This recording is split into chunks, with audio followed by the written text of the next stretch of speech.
the very distinguished Italian delegation, as well as my friends from across the world. I'm not going to show a PowerPoint because you'll see lots of PowerPoints here, but maybe I'll follow the good example of Mr. Petrucco and Mr. Chichikov and just let you know a bit about the background and the perspective of what is happening in Ukraine from our viewpoint and our close work with the Ukrainian government and authorities, as well as give you a sense of some of the work that the World Bank is working with Ukraine to do. So I'll start actually with going beyond the 30% decline in GDP that Mr. Chichikov talked about, and really talk to you about a bit more detail about what is happening in Ukraine. And there is an important document that you may want to just Google and find, and that's called the Rapid Damage and Needs Assessment of Ukraine. So this is a detailed report of the specifics of the damages and needs in Ukraine after 1 year of war, from the 24th of February 2022, the 24th of February last year to the 24th of February this year, 1 year of war.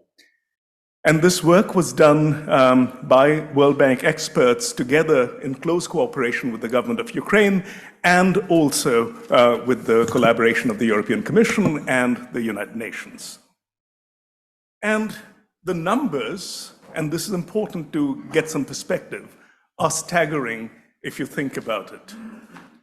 So over the 1 year of war in Ukraine, the Russian invasion has caused damages of $135 billion US.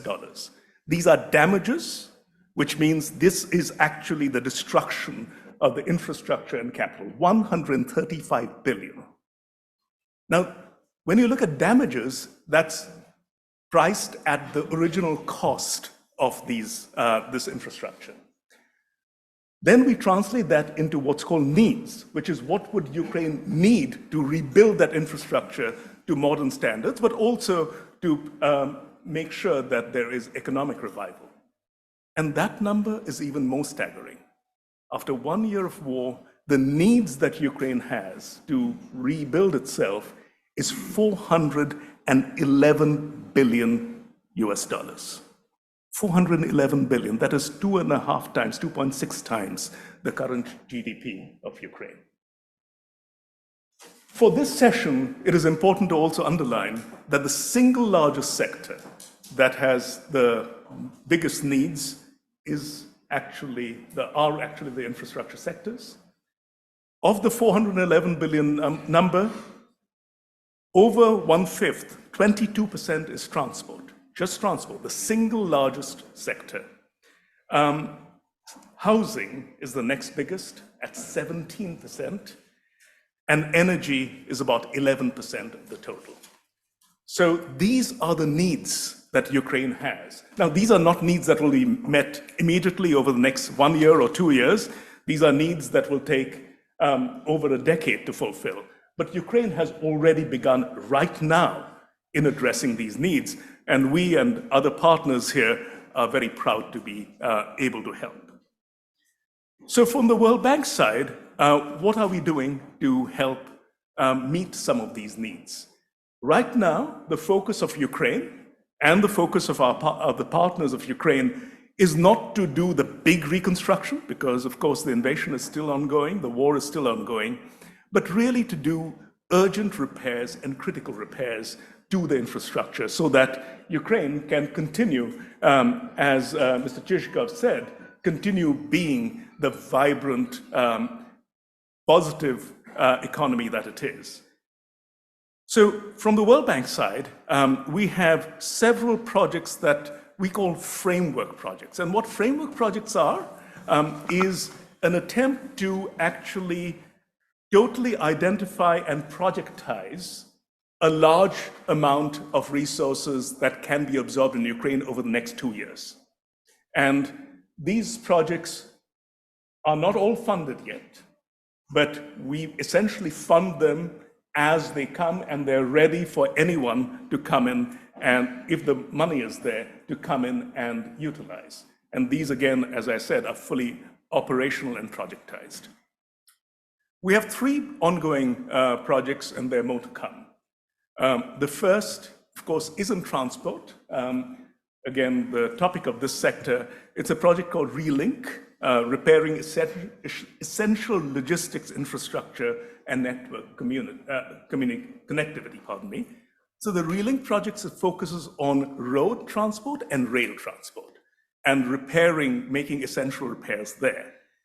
We have a project on energy that actually is called Repower Ukraine, and that focuses primarily right now on helping repair and procure the energy infrastructure that has been destroyed especially since October last year with the attacks from Russia. And we also have a project focusing on the health sector called Heal Ukraine.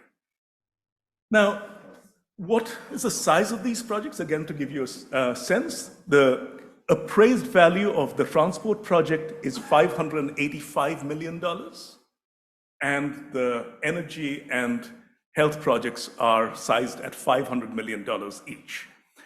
We initially have already contributions and our own resources to fill a fraction of that, and therefore procurement has begun in all of these. So the transport project already has about $100 million in grants that are being used, and procurement has already begun on those. And of course, those of you who are interested, you can actually look it up online. And the energy project has about 200 million, and the health project about 130 million already procuring. Concentrating on the transport project, what does it do? Remember, I said that it's essentially about repairs and essential equipment. So in the road sector, which actually has been one of the most damaged sectors in the Ukrainian economy, the focus is on getting quick repairs. So it's road repairs, but also, since one of the biggest things that have been damaged because of the war are bridges, and Ukraine, as you know, is a land of many rivers, including, of course, the great river bisecting Ukraine, the Dnipro. The need is for quick modular bridges. So these are temporary bridges, not rebuilding the whole bridges, which, of course, during a war is very difficult, but to buy modular bridges that can be deployed till such time as the bridges can be repaired. And also, of course, repairing the roads themselves. Just to give you a sense of why the road sector is so damaged, it is actually a consequence of the war in a way that maybe people don't fully understand. Roads are not built for tanks to drive over, right? So when there are tanks that drive through the roads, the surface is totally degraded and therefore cannot be really used by normal transport, including for goods for export. In the rail sector, the needs are a bit different because there, as Mr.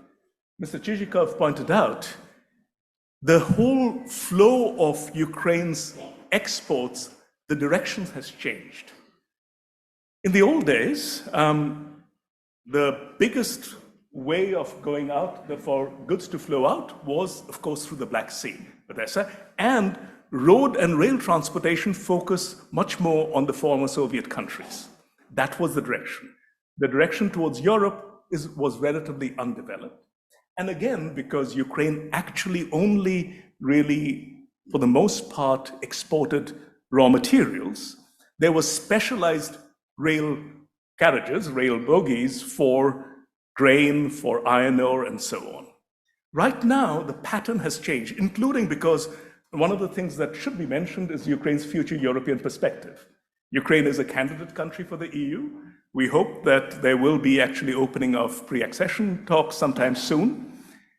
And Ukraine's trade patterns, even without the Black Sea closure, will be moving towards Europe. And therefore, there is a big potential for moving rail transportation towards Europe. And there, apart from the rail, the physical rail connections, one of the important things is to think about much more multimodal transport modalities and exchanges. And that is where the rail focus is, including right now for the first part, to containerize the exports away from these specific types of bogies. So a big part of the procurement will be on that.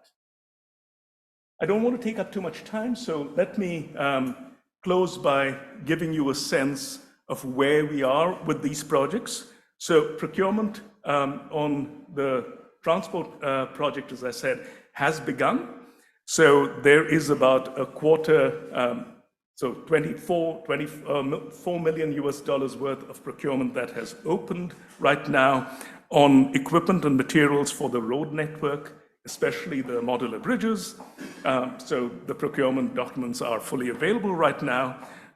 For the bridge repairs as well, the procurement is open, as well as the procurement for the flatbed rail wagons. So again, the procurement documents are already out or will be in early May this year.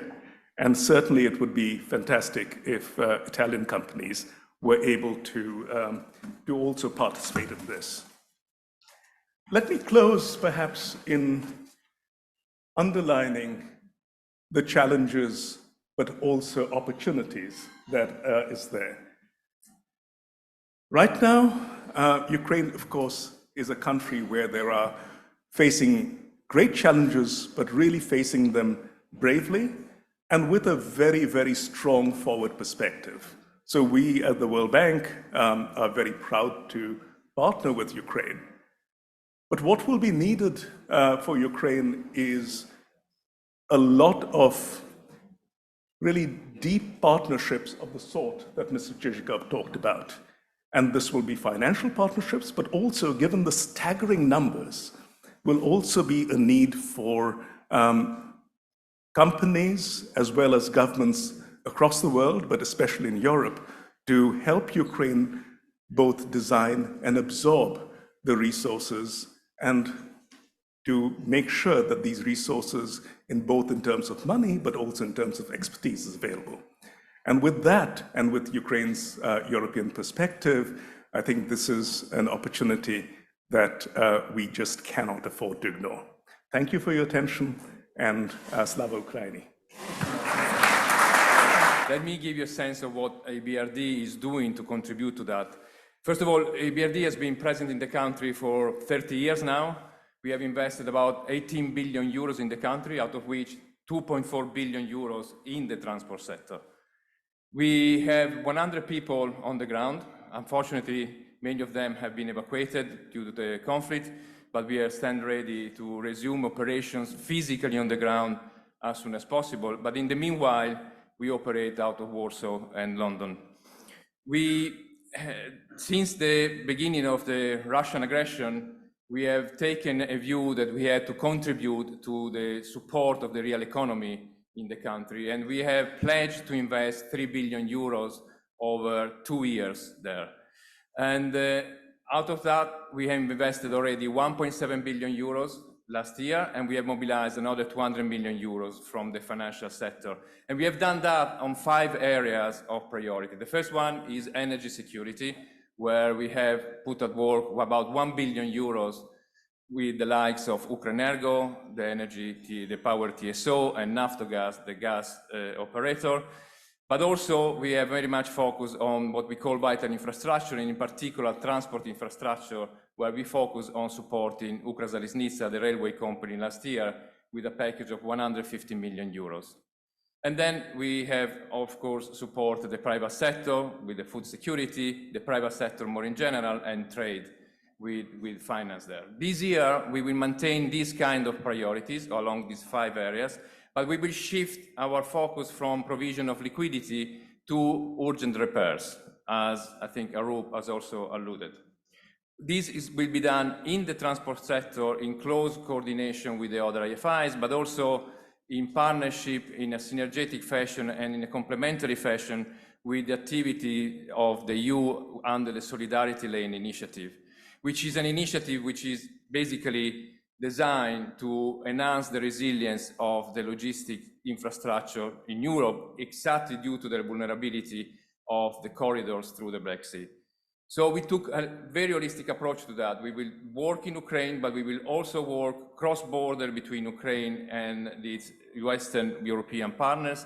And we will work within those countries like Poland. For instance, last year, we have supported the expansion of the Gdansk port, Moldova, where we're supporting infrastructure development in the railway and road sector. And we actually operate the only port in Moldova, in Romania, and so forth.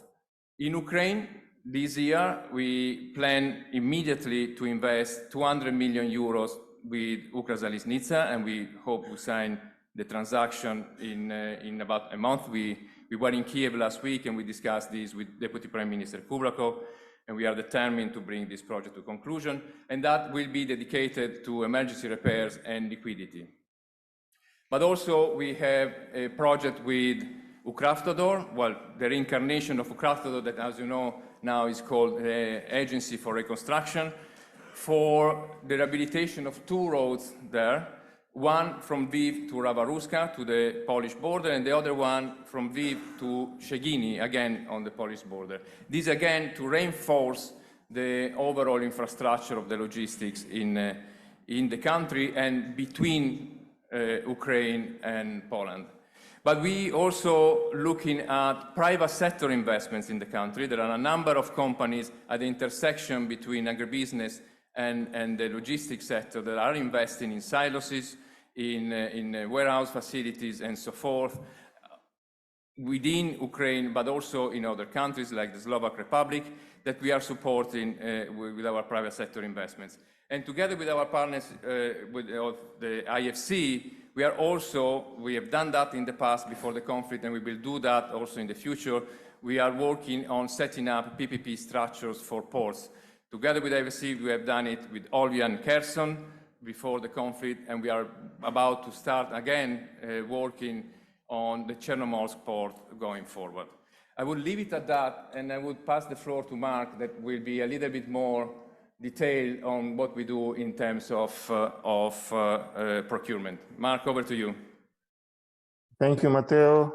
Do you hear me? Yes, we can. Okay, good. If I can only add one example of the project, the most recent one that we have signed. This is, sorry, my screen is not moving.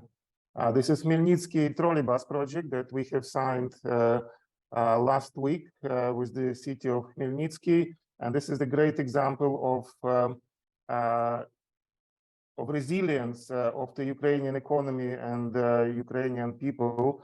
And when you ask yourself when reconstruction will start, well, actually it is already ongoing, and people are ready to work here and to work now. So in terms of procurement opportunities that will be generated from those activities that Matteo described. Unfortunately, my screen is frozen, so let me just tell you briefly how it works. In case you do not see the screen. First of all procurement which is done under EBRD financed projects in the public sector is regulated by the bank procurement policies and rules, which is a public document available on our website. The actual procurement is led by our respective clients, Ukrainian railways, road administration, municipalities, but this is done under supervision and guidance from our side. The majority of procurement is done via open tender, but we appreciate special circumstances of the war in Ukraine, and we apply our rules with as much flexibility as possible, and that may include things like direct contracting and special terms for the particular items, like higher advance payment, emphasis on the procurement of goods which can be manufactured elsewhere and delivered to the border of Ukraine. But we also, wherever possible, we see when procurement of works can be done, when contractors can actually work on the site in the country. And in any case, procurement is done with market consultations, even when it is done under direct contracting, so that we maintain the level of competition and allow companies from all over the world to participate in the reconstruction efforts. So thank you. And there are different opportunities. You're welcome to visit our website, where there is a dedicated section where you can see all contracts awarded or to be awarded, both consultancies or goods and works supply. And in case you have any question, you are welcome to contact. So many thanks for your attention, and many thanks for your interest in participating in Ukraine restoration. This is already ongoing. Thank you.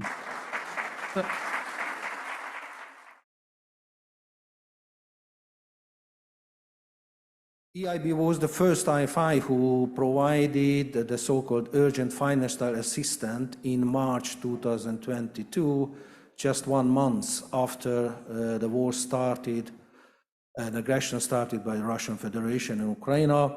We distributed immediately almost 700 million euro to stabilize the financial situation of the Ukrainian government. Later on, September, we disbursed another package, which was 1.05 billion euro for the transport sector, and then also for the municipal sector, and 50 million for the Ukrenergo. Right.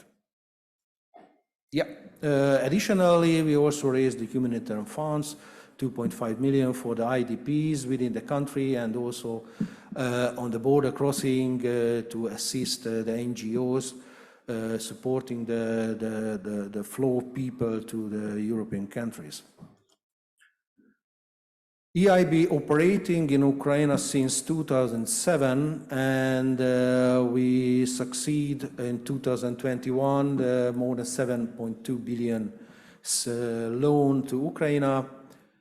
EIB operating mainly on the sovereign level. We are signing the contract with the government of Ukraine and the government of Ukraine, different line ministries, distributing to the money to the final beneficiaries. It could be public organization like the railway company or Ukravtodor, the road state agency, or other public institution like Ukrenergo.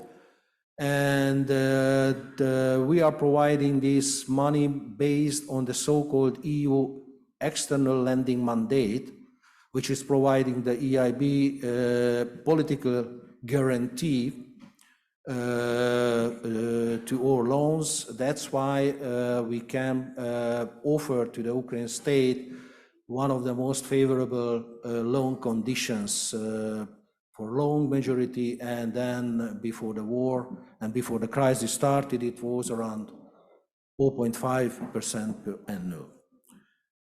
EIB, as I mentioned, and based on the external lending mandate, we in the past, in the transport sector, we finance up to 50% of the total cost of the project. So that's why we cooperated very closely with EBRD and the World Bank group, because the other rest of the money mainly came from these financial institutions, and we got a similar procedures, similar rules. We got also signed a so-called reliance agreement with these banks in order to harmonize the procurement procedure and the whole monitoring procedure with these banks. EIB presents all over the country. I mean, that this picture is showing before the war, of course, and all major cities, all major regions, all major hubs in the transport sector. And we are following the policy of the EU in the transport operations. It means we are financing green transportation. EIB is the first green bank on the world, and then that's we are dedicated to minimize the CO2 emission via our financial facilities. Of course, it's very important to connect the transport and other infrastructure to the EU infrastructure, and then I think only a few person knows that in Ukraine every year more than 4,500 people dying on the road, and this is damaging the GDP. In the last years, it was around $5 billion damage to the Ukraine GDP before the war. So then we are dedicated to the road safety initiative of the European Commission, and we are financing projects in urban and on the national road, taking account of the compliance of the EU directives on the road safety.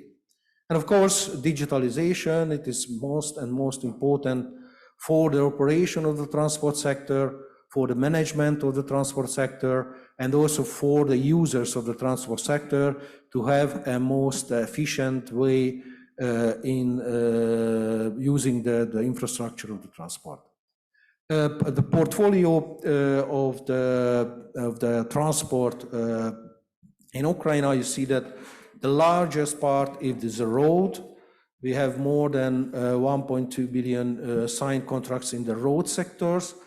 And then the second one is in the urban transportation, because we realize that that people in the big cities and also in the medium-sized cities, they need more efficient, more up-to-date transport management, transport infrastructure. And these are some shots about the projects. I will not, how to say, dedicate too many times on these projects. We completed, and this is more important, one of the largest transport infrastructure project together with EBRD. It's called the Beskid Tunnel. This is in the Carpat mountain area, connecting the railway to the Corridor 5 towards Hungary and Slovakia.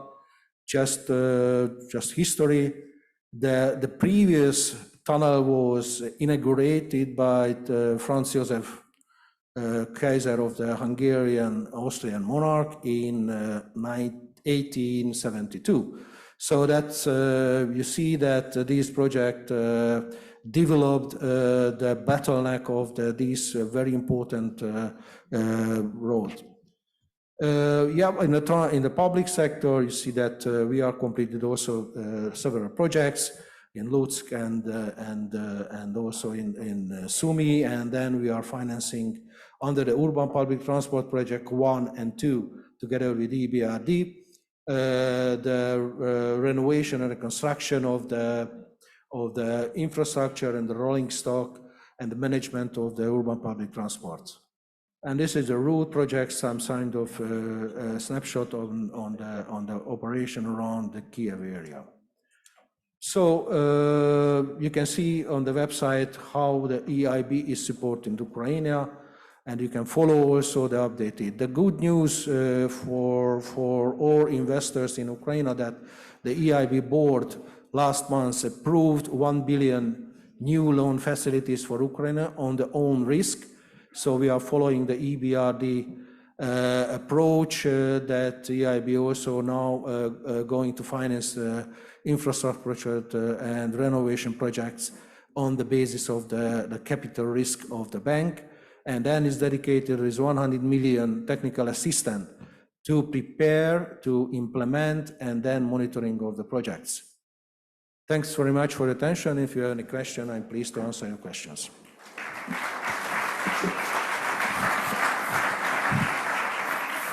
Thanks. And now we have